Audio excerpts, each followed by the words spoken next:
Bonjour et bienvenue dans la première saison des Lois naturelles, le podcast de la naturopathie holistique. Je suis Camille Langlais, étudiante en dernière année de naturopathie au Sénato et fondatrice de ce podcast. Chaque jeudi, je vous invite en solo ou au travers de témoignages inspirants à découvrir les trésors que recèle la naturopathie et comment, grâce à des techniques simples et pleines de bon sens, vous pouvez prendre soin de votre santé et de tout votre être chaque jour un peu plus. La santé sur tous les plans de l'être est à notre portée. Bonne écoute!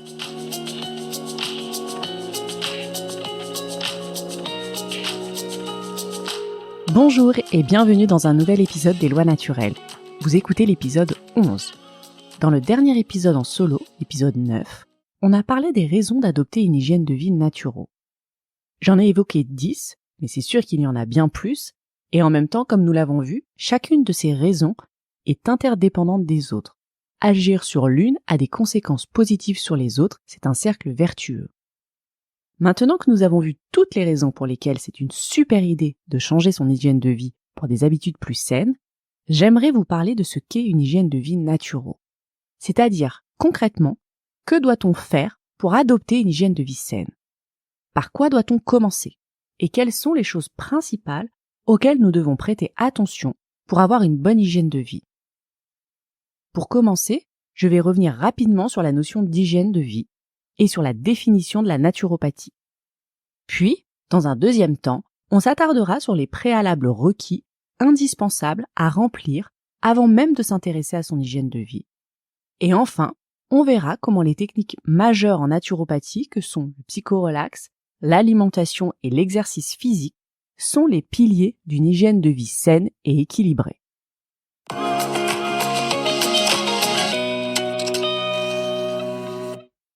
Le mot hygiène vient du grec ancien et signifie l'art de la santé ou la science de la santé.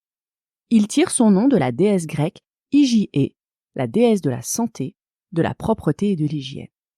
L'hygiène de vie est donc l'ensemble des mesures destinées à préserver et à promouvoir la santé. Elle désigne les pratiques et les comportements quotidiens visant à préserver et à améliorer la santé physique, mentale et émotionnelle.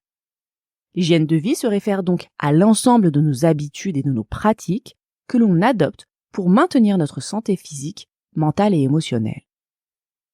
Elle englobe différents aspects tels que l'alimentation, l'activité physique, le sommeil, la gestion du stress, les relations sociales et émotionnelles, ainsi que les comportements visant à éviter les comportements nocifs comme la consommation excessive d'alcool, le tabagisme ou la sédentarité.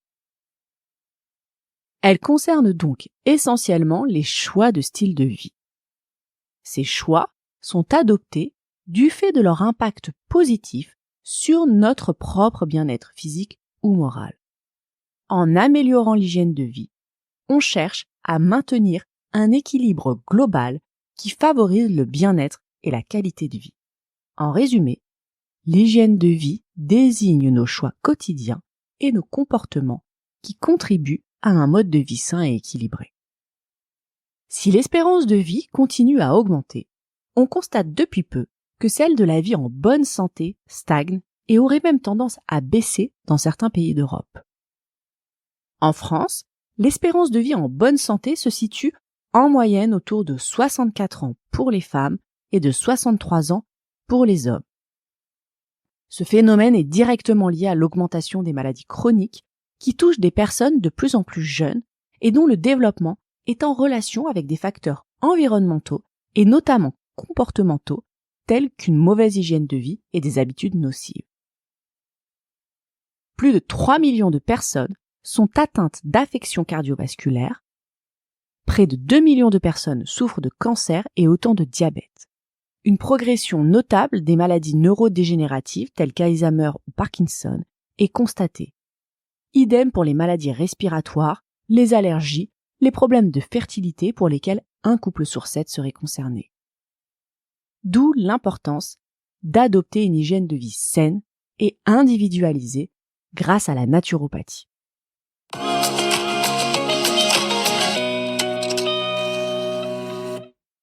Pour citer Robert Masson, disciple de Pierre-Valentin Marchessault et figure emblématique de la naturopathie est une hygiène et une médecine naturelle qui fait merveille dans les maladies chroniques.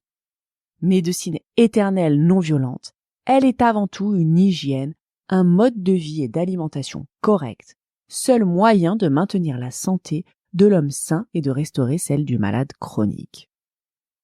La naturopathie regroupe l'ensemble des méthodes naturelles qui peuvent aider au retour ou au maintien de la santé. Elle est l'art de rester en bonne santé par le respect des lois naturelles. Pour ce faire, la naturopathie se fonde sur 10 techniques qui sont les outils du praticien en santé naturelle.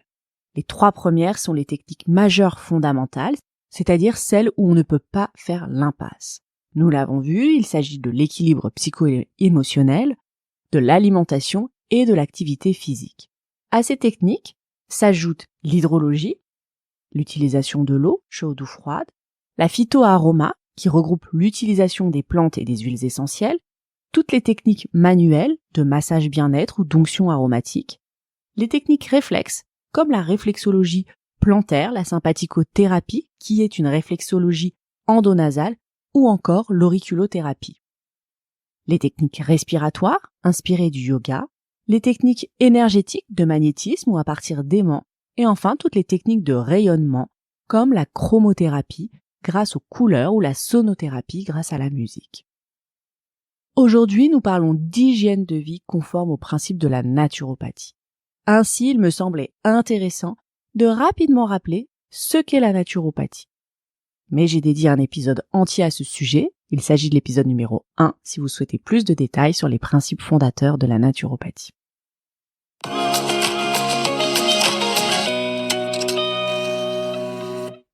Comme je vous le disais en introduction, agir sur son hygiène de vie nécessite quelques préalables en amont, que sont la satisfaction de nos besoins fondamentaux. Pour illustrer cette notion, je voudrais vous parler de la pyramide de Maslow. Abraham Maslow est un psychologue américain du XXe siècle, il est mort en 1970, qui est considéré comme le père de l'approche humaniste en psychologie. Maslow a identifié 5 groupes de besoins fondamentaux qu'il a théorisés au sein d'une pyramide, la pyramide des besoins de Maslow. Cette pyramide constitue une hiérarchie de besoins qui représente les différentes étapes par lesquelles les individus progressent pour satisfaire leurs besoins et atteindre l'épanouissement personnel. La pyramide est représentée avec 5 niveaux de besoins organisés de la base vers le sommet. À la base de la pyramide se trouvent les besoins physiologiques. Ce sont les besoins de base essentiels à la survie, tels que la nourriture, l'eau, le sommeil, l'abri et d'autres besoins corporels fondamentaux. Juste au-dessus figurent les besoins de sécurité. Une fois que les besoins physiologiques sont satisfaits, les individus cherchent la sécurité et la stabilité dans leur environnement, c'est-à-dire la sécurité physique, l'emploi, la santé, la protection contre les dangers. Au-dessus résident les besoins d'appartenance et d'amour. Une fois les besoins de sécurité assurés, les individus recherchent l'appartenance, l'affection et l'intimité. Cela inclut les relations sociales, toutes les relations sociales, mais aussi l'amitié, la famille et l'amour romantique. Puis au-dessus, les besoins d'estime. Après avoir satisfait les besoins sociaux, les individus recherchent l'estime de soi, la reconnaissance, le respect des autres. Cela peut inclure l'estime de soi, la réussite personnelle, la confiance en soi et le respect des autres. Et enfin, tout au sommet de la pyramide, existent les besoins d'accomplissement de soi, où les individus cherchent à réaliser leur plein potentiel, à poursuivre leur croissance personnelle, à réaliser des objectifs et à exprimer leur créativité. Selon Maslow, les individus sont motivés à satisfaire les besoins de chaque niveau de la pyramide de bas en haut. Une fois qu'un niveau inférieur est satisfait, l'individu est motivé à atteindre le niveau suivant pour progresser vers l'épanouissement personnel et la réalisation de soi. Il me semblait intéressant de vous parler de cette théorie pour illustrer l'idée selon laquelle vous ne pouvez vous concentrer sur votre hygiène de vie que si vos besoins fondamentaux sont satisfaits au préalable. tout est question de priorité. Si vous n'avez pas de toit sur votre tête, si vous vivez dans un pays en guerre, si vous luttez contre une maladie grave, ou même si vous n'avez pas de travail, ou si vous avez des soucis trop importants, vous avez d'autres besoins fondamentaux à satisfaire au préalable. Et c'est seulement une fois que ces besoins fondamentaux seront satisfaits que vous aurez la capacité, si tel est votre souhait, de vous concentrer sur votre hygiène de vie et de décider de l'améliorer et d'adapter des comportements meilleurs, c'est-à-dire des comportements qui préserveront au mieux votre santé. Ceci étant dit, et avant de rentrer dans le vif du sujet, je voudrais faire un petit aparté sur les habits. Il faut savoir que plus de 80% de nos actions sont automatiques. Nous les exécutons sans réfléchir. Notre cerveau a tendance à tout transformer en routine. Pourquoi ? Pour économiser de l'énergie. Car penser a un prix. Et la routine aide notre cerveau à économiser de l'énergie. Si ce mode de fonctionnement a une utilité d'un point de vue neurobiologique, il peut s'avérer délétère lorsque l'une de nos habitudes est nocive ou du moins défavorable à notre santé.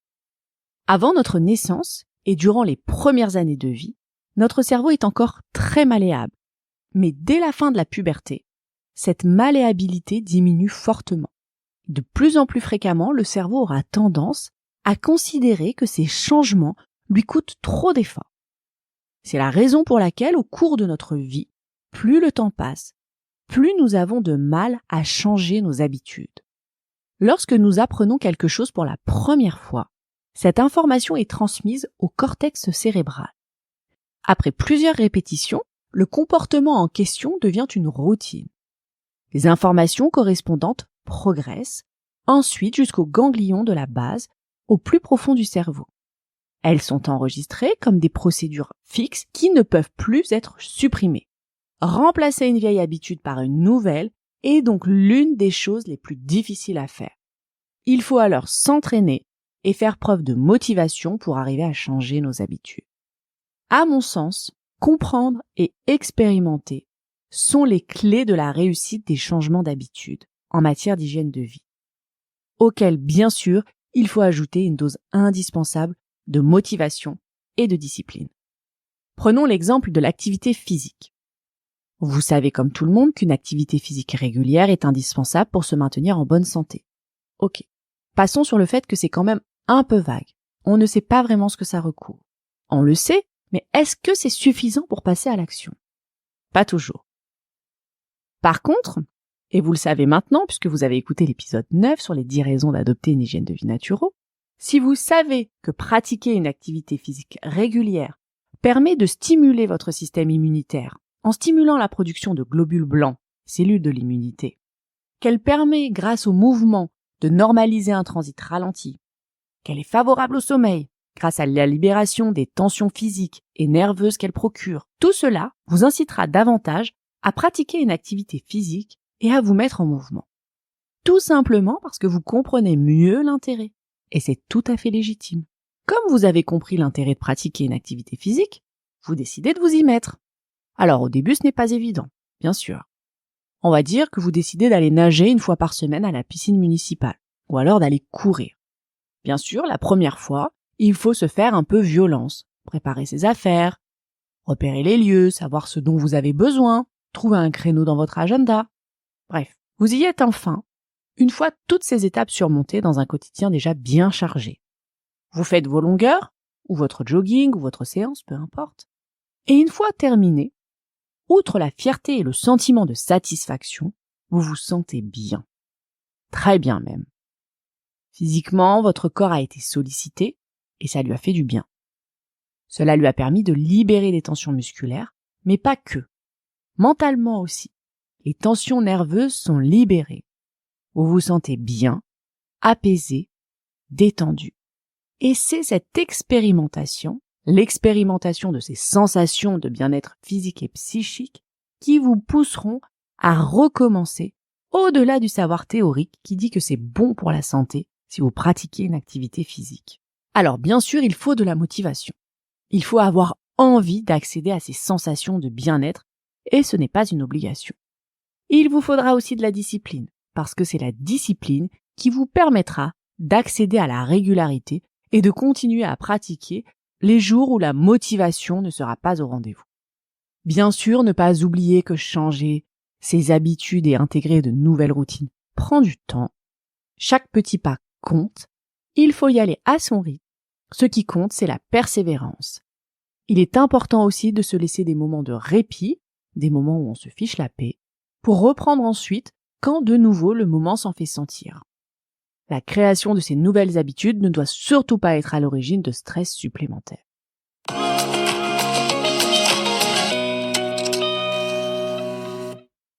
Entrons à présent dans le vif du sujet et voyons clairement ce qu'il y a de plus important à faire pour adopter une hygiène de vie saine.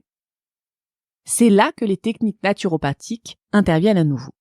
Nous allons voir comment les techniques majeures constituent des leviers d'amélioration de notre hygiène, soit en modifiant des comportements déjà existants dans nos vies, soit en nous permettant d'intégrer de nouvelles habitudes de vie dans notre quotidien, des habitudes profitables à notre santé. Le premier levier sur lequel nous pouvons agir est notre mental et le stress que nous imposons régulièrement à notre système nerveux afin de limiter son impact négatif. Le stress est extrêmement délétère pour notre organisme. Nous le savons tous maintenant. J'en parle dans les précédents épisodes et dans les interviews avec mes invités. Ils relatent aussi souvent l'impact du stress et de leurs émotions de façon négative sur leur état de santé. Force est de constater que nous vivons dans un environnement stressant, lequel a des conséquences négatives non négligeables sur notre système nerveux. Les facteurs de stress sont terriblement nombreux, qu'il s'agisse de notre travail, de l'actualité, de la situation économique, de la misère dans le monde, de nos contraintes quotidiennes. Nous avons mille et une raisons, toutes plus justifiées les unes que les autres, d'être stressés. Il faut donc avoir conscience que nous sommes soumis à des stress permanents. Je parle évidemment ici des stress délétères, car le stress peut aussi être à certains moments un moteur selon les circonstances. Bien sûr, l'idéal est de modifier son environnement pour accéder à un niveau de stress réduit. Identifier dans un premier temps la source du stress, puis dans un second temps, agir en prenant les mesures nécessaires afin de faire cesser cette situation. Changer de travail si votre travail devient une source de stress inacceptable, déménager si besoin, éteindre la télé si l'actualité vous mine le moral. Ok, il s'agit là de modifier des paramètres extérieurs. Mais malheureusement, il n'est pas toujours possible de changer ces paramètres. Prenons l'exemple du travail. Vous vivez une situation difficile dans votre travail. Vous vous êtes surmené ou mis au placard, vos collègues sont désagréables, une ambiance électrique règne, vous pleurez le soir et vous avez la boule au ventre à l'idée d'y retourner le lendemain. La meilleure chose à faire sera de quitter cet environnement pour un nouveau poste dans une nouvelle structure avec de nouveaux collègues. Vous aurez agi sur l'environnement extérieur. Pour autant, vous n'êtes pas à l'abri de tomber dans ce nouveau travail sur des situations stressantes, des personnalités délicates, des conflits potentiels. Et vous ne pourrez fuir systématiquement en quittant votre emploi. Aussi, il est important d'agir sur soi-même afin d'appréhender les choses autrement. Quand vous ne pouvez pas, peu importe la raison, changer les paramètres extérieurs, il faut agir sur les paramètres intérieurs, c'est-à-dire sur soi-même, et se responsabiliser. Que puis-je faire pour envisager les choses différemment? Que puis-je faire pour ne pas être impacté de cette façon? Et là, la naturopathie nous offre un panel d'outils, notamment en matière de relaxation, pour gérer nos émotions, notre anxiété, nos angoisses et nos différents stress, nous apaiser et nous permettre d'envisager notre quotidien et les situations difficiles avec beaucoup plus de sérénité. Bien sûr, il y a toutes les techniques de psychothérapie. Engager un travail de cet ordre sera toujours une bonne idée si tel est votre souhait, mais il s'agit d'un engagement à plus ou moins long terme et qui ne pourra pas forcément être en mesure de vous apporter un soulagement immédiat. En revanche, il existe d'autres techniques qui vous permettent d'avoir une action plus rapide. La visualisation est une technique de relaxation qui consiste à créer des images mentales apaisantes pour se libérer des tensions et stimuler les ressources naturelles de guérison de l'organisme. Cette méthode est basée sur le principe que l'esprit ne fait pas la différence entre une situation réelle et une situation imaginée, et qu'il est possible d'influer sur notre état physique et émotionnel en modifiant nos pensées. Installez-vous confortablement dans un endroit calme où vous ne serez pas dérangé et imaginez un endroit agréable que vous aimez, où vous vous sentez bien et en sécurité.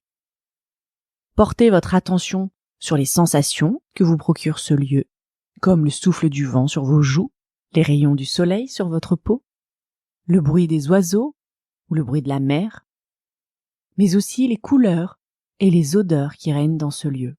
En pratiquant régulièrement ce type d'exercice, vous développerez votre capacité à vous détendre et à gérer les situations stressantes du quotidien. C'est très puissant comme exercice. La méditation est une pratique millénaire qui consiste à entraîner l'esprit à se concentrer sur un objet, une pensée ou une sensation, afin d'atteindre un état de calme et de paix intérieure. Il existe différentes formes de méditation, mais toutes ont pour objectif la pleine conscience, c'est-à-dire la capacité à être présent et attentif à chaque instant, sans jugement ni distraction. De plus en plus d'études scientifiques démontrent que la pratique régulière de la méditation procure de nombreux bienfaits, d'un point de vue tant physique que psychique.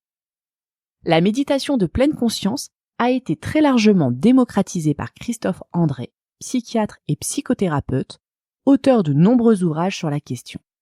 Ces méditations de pleine conscience sont d'ailleurs accessibles sur YouTube, je vous mettrai le lien dans les notes de l'épisode. La respiration également est un outil très utile. La respiration, c'est un processus naturel indispensable à notre survie, mais qui est souvent négligé dans notre vie quotidienne. Et pourtant, elle est d'une aide précieuse pour mieux gérer nos émotions, soulager nos tensions et améliorer notre santé globale. Praticable en tout lieu et en tout temps, quasiment de façon imperceptible, elle procure une sensation de mieux-être quasi instantanément. La respiration est la seule fonction physiologique sur laquelle nous pouvons avoir une action volontaire et immédiate.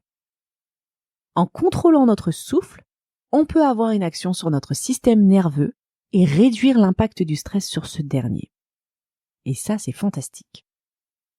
Il existe de nombreuses techniques respiratoires, la respiration thoracique, la respiration freinée, alternée, les respirations géométriques et la respiration en carré. Bien sûr, cette liste n'est pas exhaustive. La respiration en carré, c'est une respiration qui s'effectue en 4 temps de durée égale. Un temps d'inspiration, un temps dit de poumon plein, pendant lequel l'air est retenu, un temps d'expiration et un temps d'apnée poumon vide, c'est-à-dire un temps d'attente à la fin de l'expiration avant de reprendre son inspiration. La respiration carrée va permettre d'améliorer l'oxygénation sanguine ainsi que les réflexes du système nerveux végétatif. Vous pouvez pratiquer aussi des respirations complètes. Une respiration complète comprend à la fois une respiration abdominale au niveau du ventre, une respiration thoracique plus haute et une respiration dite claviculaire tout en haut. En pratique, il vous faut, à l'issue d'une expiration longue et profonde, gonfler le ventre lentement et la région des reins, poursuivre au niveau du thorax en gonflant les poumons dans un second temps et terminer en levant le sternum, épaules et visage détendus. À l'expiration, videz l'air en sens inverse en commençant par le haut du corps. Le sternum s'abaisse, puis les côtes se resserrent. Enfin, l'abdomen se vide avec une sensation d'aspiration du nombril vers l'intérieur. Voici une respiration complète que vous pouvez pratiquer n'importe où, en tout temps.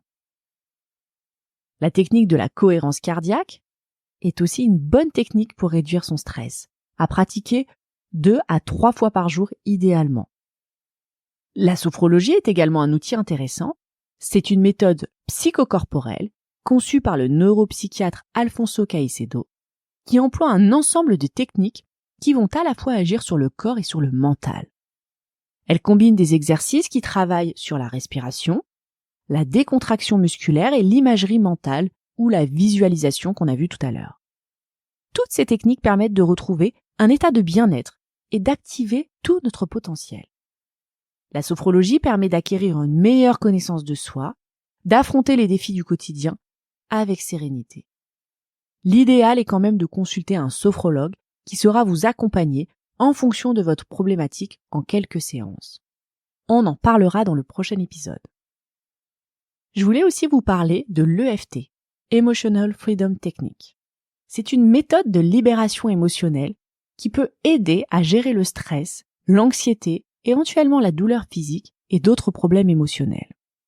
C'est une technique très simple qui peut être utilisée par tout le monde, n'importe où et à tout moment. Lorsque nous vivons des situations stressantes ou difficiles, nos émotions peuvent rapidement nous submerger. L'EFT peut être utilisé pour aider à libérer les émotions négatives et à réduire le stress et l'anxiété. En utilisant la technique de tapotement, également appelée tapping EFT, nous stimulons des points d'acupuncture sur notre corps pour aider à éliminer les blocages émotionnels. En se concentrant sur le problème émotionnel et en tapotant doucement sur les points d'acupuncture, nous pouvons souvent constater une réduction immédiate du stress et de l'anxiété. En plus de réduire le stress et l'anxiété, l'EFT peut également aider à améliorer l'estime de soi et la confiance en soi. Il existe beaucoup d'autres méthodes intéressantes dont on peut s'inspirer. Je pense notamment à la pensée positive, aux accords Toltec de Don Miguel Ruiz, ainsi qu'aux techniques de recentrage notamment. Se ménager du temps pour soi, du temps pour faire des choses que l'on aime, ou pour laisser libre cours à ses pensées, ou tout simplement pour ne rien faire. Nous vivons une époque de surstimulation, liée en partie à Internet, aux réseaux sociaux et aux chaînes d'information en continu. Dans ce contexte, prendre du temps pour soi et pour ne rien faire devient un vrai luxe. La naturopathie propose des techniques en mesure de soulager rapidement un système nerveux éprouvé grâce à un retour au corps. Toutes ces techniques permettent une vraie libération du mental et un nettoyage des émotions. S'il est évident qu'en matière d'hygiène corporelle, nous devons nous laver les mains ou prendre une douche quotidiennement, cela l'est beaucoup moins pour nos émotions et notre mental. Pourtant, s'astreindre à une hygiène mentale devrait être une pratique quotidienne à l'instar de l'hygiène physique. Enfin, nous ne sommes pas tous identiques face au stress. Certains y sont plus perméables que d'autres en fonction de nos constitutions naturopathiques de naissance. C'est un paramètre à prendre en compte. De mon côté, j'utilise un exercice de recentrage que je pratique régulièrement. J'ai 4 enfants. Et face au tracas de la vie quotidienne et parfois plus, je me rappelle toujours que tant qu'ils sont en bonne santé, rien d'autre n'a vraiment d'importance. Voilà, vous l'aurez compris, il est fondamental d'accorder une attention quotidienne à son bien-être mental. C'est un pilier en naturopathie absolument indispensable à une hygiène de vie équilibrée.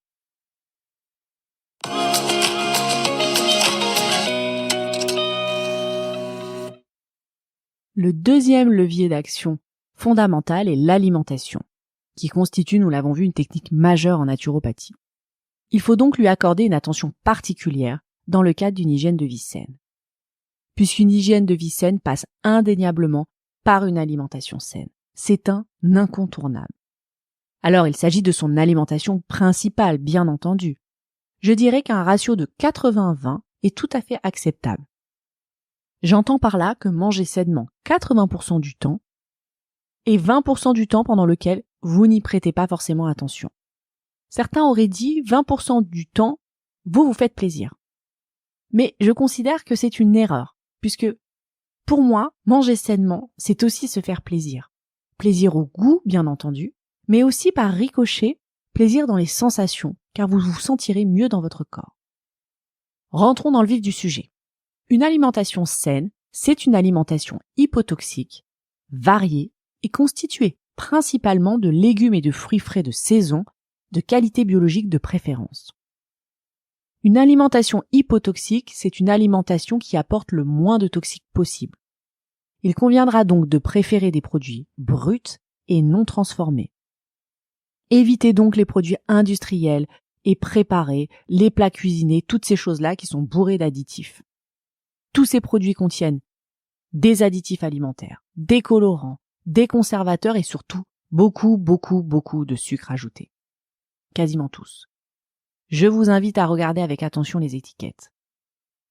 Bien sûr, une alimentation hypotoxique naturelle, c'est une alimentation qui limite le sucre au maximum.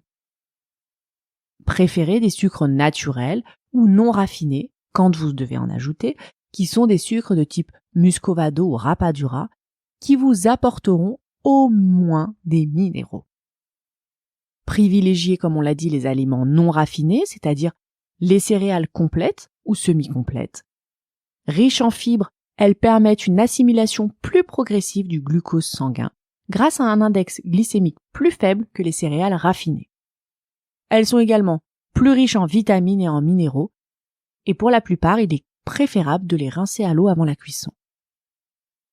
Diversifiez également les céréales que vous consommez pour limiter le gluten, car le gluten est une protéine pro-inflammatoire pour l'intestin. Limitez sa consommation, même si vous ne souffrez pas d'intolérance. Cela aura toujours un impact positif sur votre santé. Testez quinoa, amaranth, riz bien entendu, sarrasin sous toutes ses formes, millet, sorgho, fonio et teff, que vous pouvez agrémenter de légumes cuits au four ou à la vapeur douce, assaisonnés d'huile de première pression à froid et d'aromates divers et variés. Pensez justement aux huiles pour leurs apports en oméga 3. Choisissez des huiles de qualité, c'est très important. Les huiles riches en oméga 3 sont les huiles de colza, de lin, de cameline ou de chanvre. Ces huiles se conservent au frais, à l'abri de la lumière, et elles ne doivent surtout pas être utilisées pour la cuisson. Limitez également les produits laitiers. Les produits laitiers présentent plusieurs inconvénients. Le lactose, qui est un sucre présent dans le lait, est digéré grâce à une enzyme qui s'appelle la lactase. Or, en grandissant, la lactase, pour la plupart des gens, diminue et ne nous permet plus de digérer aussi bien le lait que quand nous étions nourrissons. Ça, c'est la première difficulté. Par ailleurs, le lait contient de la caséine, et la caséine, c'est une protéine qui est allergène. Donc c'est préférable de limiter ces produits. L'argument invoqué pour soutenir la consommation de produits laitiers est celui du calcium. Mais bien d'autres aliments, aux propriétés nutritionnelles plus intéressantes, sont aussi sources de calcium. Pour en citer quelques-uns, il y a les algues, les graines de chia, les graines de sésame, les épinards, le soja et bien d'autres encore. Vous vous en douterez, évitez les charcuteries. Les charcuteries contiennent pour la plupart des nitrites, qui est un additif cancérigène. Par ailleurs, elles sont riches, beaucoup trop riches en sel. La cuisson est également importante. Je vous inviterai à privilégier la cuisson à la vapeur douce dans un cuit-vapeur de type couscoussier qui préserve, grâce à une distance suffisante, les aliments de la chaleur de la vapeur, de telle sorte que les vitamines et les minéraux ne sont pas altérés par la cuisson. Je peux vous recommander le Vitaliseur de Marion Caplan, qui est vraiment un très beau produit, assez haut de gamme et surtout de très bonne qualité et très résistant. Pour ma part, je l'ai oublié plusieurs fois vide sur ma plaque de cuisson et il est toujours dans un état impeccable. Pour bénéficier au mieux des enzymes, des vitamines et des minéraux des légumes, il est important d'intégrer dans son alimentation et à chaque repas une portion de légumes crus. C'est la raison pour laquelle on commence traditionnellement son repas par une petite entrée crue. Commencer par du cru préparera la digestion en évitant le phénomène d'hyperleucocytose digestive, qui est un phénomène d'augmentation du nombre de globules blancs dans le sang à la suite de l'ingestion d'aliments. N'hésitez pas aussi à ajouter à vos repas des superaliments. Les superaliments désignent des aliments particulièrement riches en nutriments et en micronutriments. Il s'agit d'aliments comme les graines germées et les algues, qui sont par ailleurs d'excellentes sources de protéines végétales, le pollen, les baies de goji, l'açaï, les jus de légumes si vous êtes équipé d'un extracteur de jus, mais aussi les légumes lactofermentés, riches en bactéries bénéfiques pour l'intestin. Le secret d'une alimentation équilibrée reste une alimentation diversifiée en évitant la liste des produits dont on vient de faire état.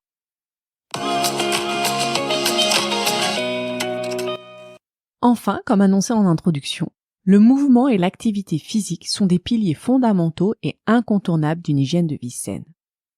Aujourd'hui, on ne mesure plus seulement l'activité physique que l'on fait dans une journée, mais on regarde aussi la sédentarité. C'est cette double mesure qui nous donnera un indicateur sur notre façon de bouger au quotidien.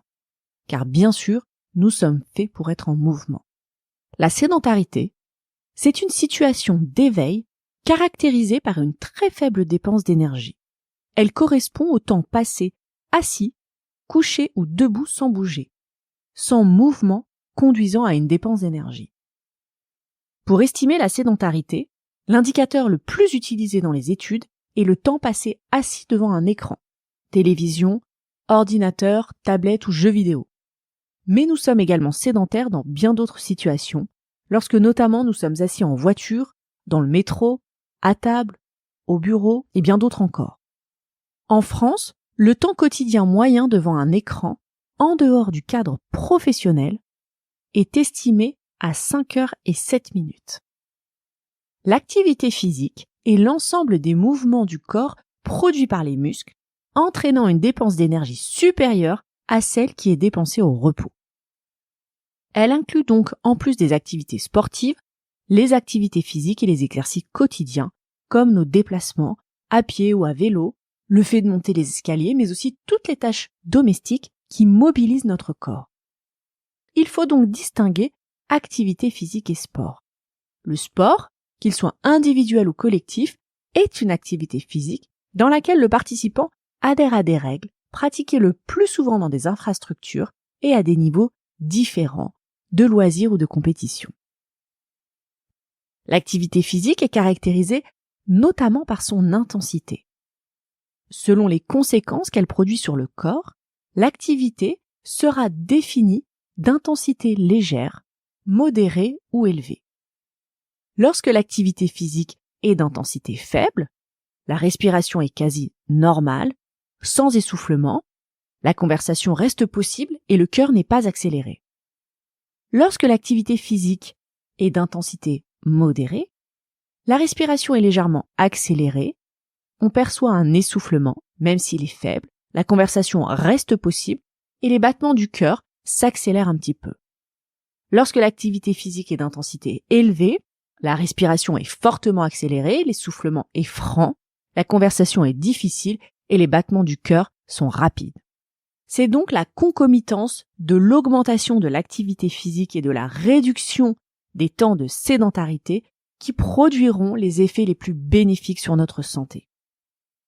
Et il y a de multiples façons de se mettre en mouvement au quotidien, car le mouvement doit être quotidien. Marchez dès que vous le pouvez, profitez pour passer du temps en extérieur, prenez les transports en commun, descendez une station plus tôt pour marcher un peu plus, montez les escaliers dès que l'occasion se présente, faites quelques étirements au réveil ou des mouvements de vos articulations. Bref, le sujet est tellement vaste que j'y consacrerai un épisode en entier.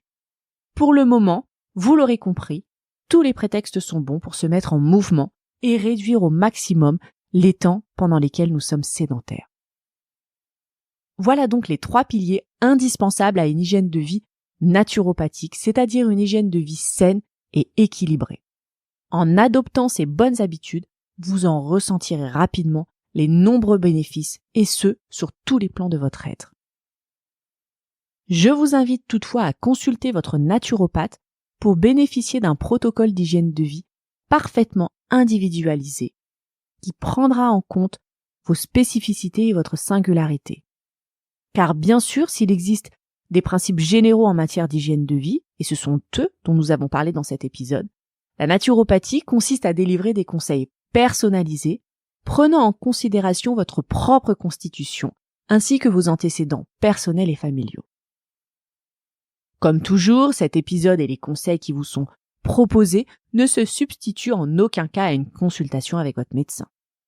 Je terminerai sur une citation de Philippe d'Argère. « Soyez avec votre organisme comme vous aimeriez qu'il soit avec vous. » À la semaine prochaine. Merci pour votre écoute. Pour me retrouver et suivre mes activités et celles du podcast, vous pouvez vous abonner à mon compte Instagram, Les Lois Naturelles.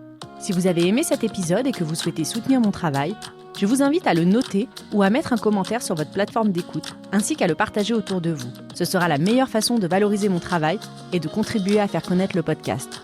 Je vous remercie infiniment. À bientôt!